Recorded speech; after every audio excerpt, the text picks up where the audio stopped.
យល់អង្រឹងទន្ទឹងមើលផ្លែថ្ងៃលេងផុតទៅអាសូរស្រីពើនៅតែរងចាំចាំរាំងមាត់ទឹកនឹកអបនដាំរលកទន្លេក៏ក្រំ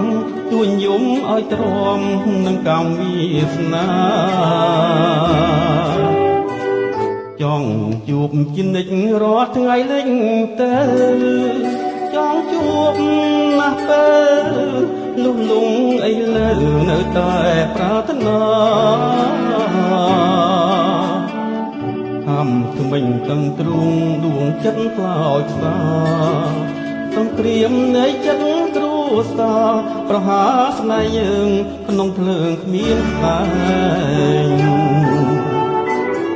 ទោះខ្នងច្រវាក់ដាំងបងយ៉ាងណា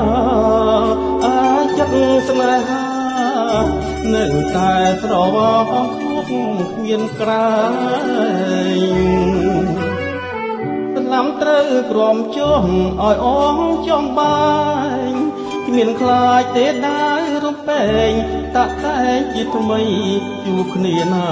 ទៅជួបរាល់ថ្ងៃលិចឲ្យភ្លេចម្ដេចបានទុកតូចកល្យានលំចាយកុំសានចិត្តពេលយំជ្រៅមកបងជីគ្រុតរុនឆងអីលើមុំបាំងកាយបងនឹងទៅផុតភ្នែកសត្រូវរស់នៅសុខសា